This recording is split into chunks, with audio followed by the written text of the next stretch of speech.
Au Burundi, le secteur agricole constitue le moteur de l'économie nationale et le garant de la sécurité alimentaire de la population. L'agriculture contribue à plus de 35% au produit intérieur brut.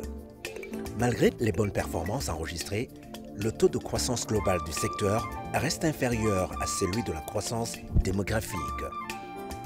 De plus, ce secteur agricole fait face à de nombreux défis, étant donné que certaines terres cultivables sont constituées des collines et sont frappées d'une manière considérable par les effets du changement climatique, ce qui engendre une érosion extrême des terres agricoles qui emporte la couche arable fertile.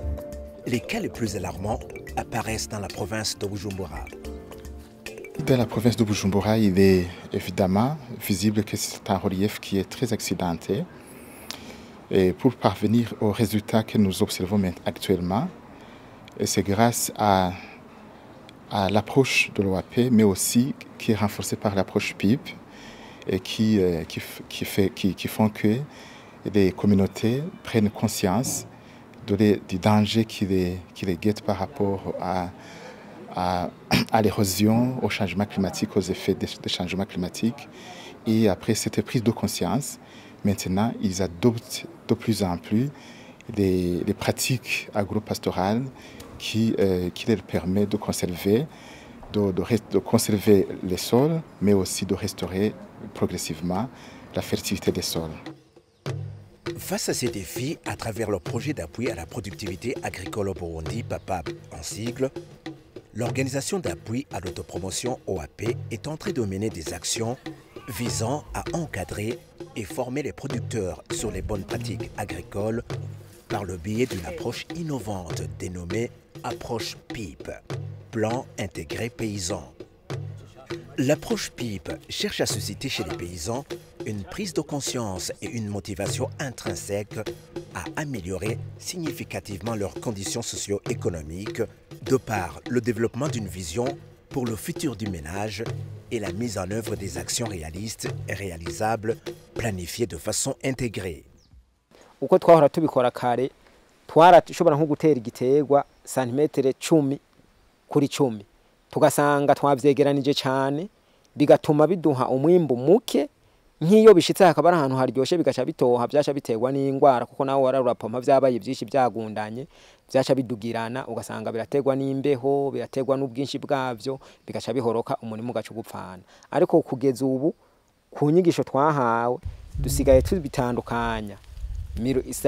igiterwa tugitera kuri santimetero 40 kuri 40 ku buryo gishobora kuyisanzura kikiha intambuko nyene kikama igiterwa ciza kimeze neza bivanye nuko kuntu ba wagihaye intambuko y'igiterwa hagati n'ikindi kuko kiba caronse umuco uzananye hejuru mu kirere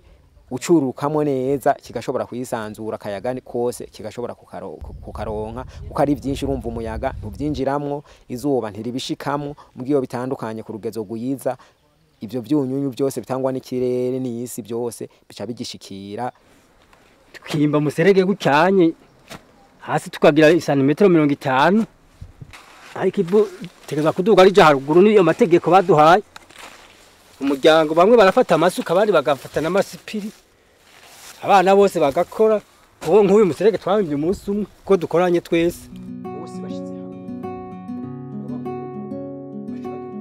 Au début du projet, 180 paysans innovants ont bénéficié des formations sur l'approche PIP,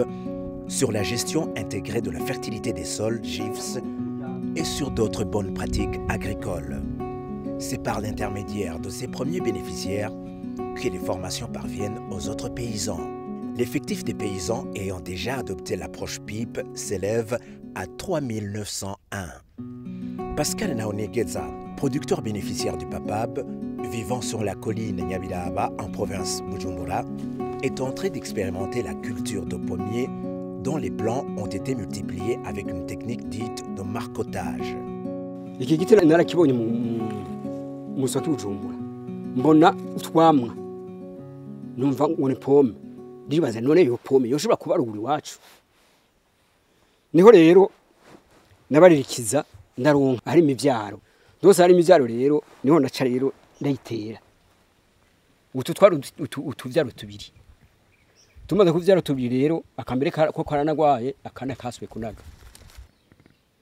narajyamitse njyamitse rero ndahava karanaga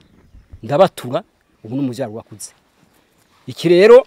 ni bwa buryo bwo kugira ngo umuntu azaronke ikimufasha twarumvise ko bizimvye.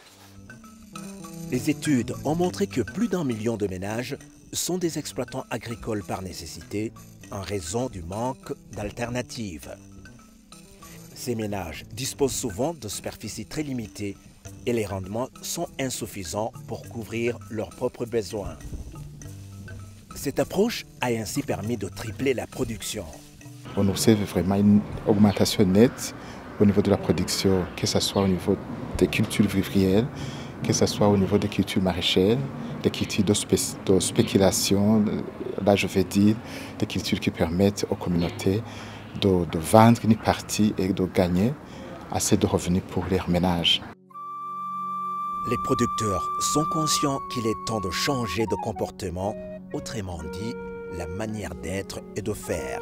Jewe nahora nirirwa mu kabare utwo twarimye kandi twari duke tubaho nkaca ndaduhereza mu kabare ntahuce tukara turashwana n'umugore ku bintu nononye kandi atanivyo twari kuba twadusanzwe tuba tunafise.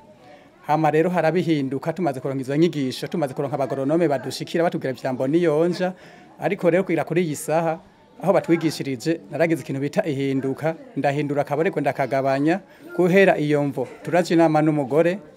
tukagira integuro y'ibikorwa tutezwa gukora tugakorera hamwe tukicara hamwe ku mugoroba tukaje inama y'ibintu tutezwa gukora mu ndinganizo. Baratwigishije kuntu dukwiye guhingura itongo twaciye tugenda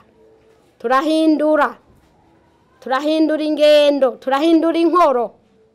tugiye guhindura inkoro jewe ku bwanje ahantu mperereye n'ahantu hatemba uri kuraraba ntihari hafise ukuntu hameze ibishimimu ibipopo tongo ryari ryarahetse kandi ndarifiseka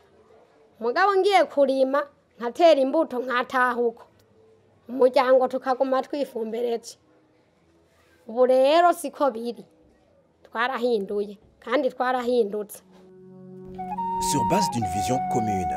chaque famille peut créer son propre plan d'affaires pour un avenir durable. Adalbert cultivait des pruniers de Japon, mais la production n'était pas aussi bonne qu'aujourd'hui. Twebwe rero nko mu muryango w'iwanje twaragiye hamwe tuvuga ati turime amatunda muga intumbero yo kuba twarimye aya matunda byavanye n'ibyo twihaye mu nteguro y'ihangiro tugomba kuzoshikako muri ya myaka kuva kuri 3 kugera kuri 5 rero duca tubona yuko twohera ku kintu kinyarukana mikoro kandi gitanga mikoro akwiye duca dushira imbere amatunda ibindi biterwa navyo biza bisongera aya matunda rero aya matunda ntanguye kuyarima kare twahora tupfa uko tuyateye tutarahabwa inyigisho abagoronome bataratwegera twahora dutera ku metero canke ugasanga nka 2 metre kare hagiyemwo ibitunda bishika 5 mugubu canke 6 ubu naciye nsanga nteye ku metero 2 gishobora guca gitanga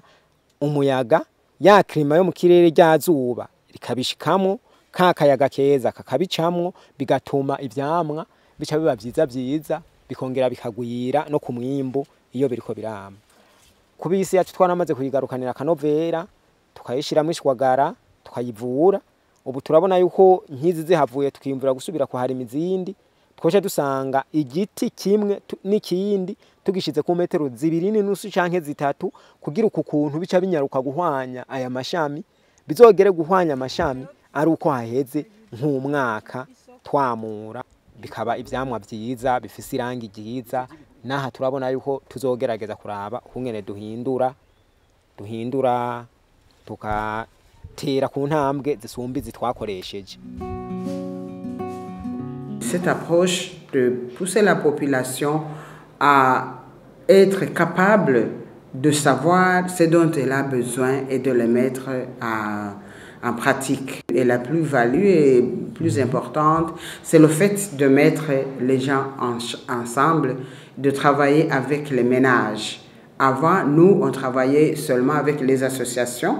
mais actuellement, avec le projet PIP, il y a la famille qui a son programme, qui fait son projet et qui se dit, voilà, maintenant, je vois où je vais, comme ils disent en Kirundi, Mboni Onja. Ils mettent leur programme sur le mur, un peu partout, et ils suivent de près ce projet et ils essaient d'évoluer.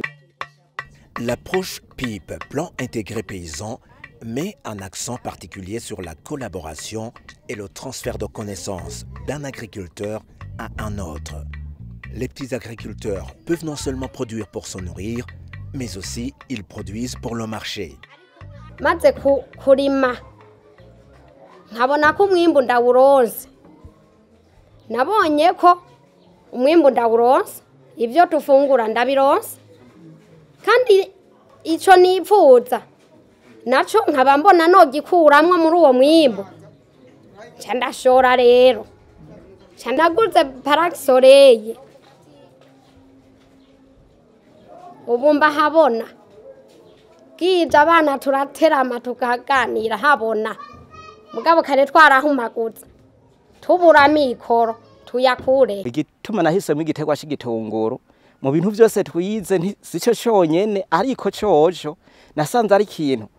gishobora kuzana amahera meza ati gute ntigishobora kubura isoko ukuru kitabura isoko ukuvuga bimaze kwera biguye mu isoko mbi atari y'amahera nca ndabibika nasanze kibikika iyo gisoromye ceze nkuko babitwigishije kuko batwigishije ko igitunguru ceze cerera amezi 5 umenya neza ko ceze kiravunika kivunitse aho cumenya ko ceze kandi ko bikibikika aho rero nca ndabibika isoko imaze kuboneka amahera nca rero ndabikura mu nzu haza kwakarira rero amahera nifuza. OAP, par le biais du PAPAB, a construit les bases solides. L'appropriation et la pérennisation de ces avancées reviennent aux producteurs agricoles et à l'administration. J'appelle nos dirigeants à nous appuyer dans cette idée de changement de mentalité des populations dans le domaine agricole. Aho tujana ni heza, aho wadukuye ni habi, tukaba twosaba yuko n'abandi OAP yoshobora gushika no kuyindi mitumba n'ayandi makomine ikabazanira izo nyigisho kugira igihugu citeze imbere mu ngo no mu miryango.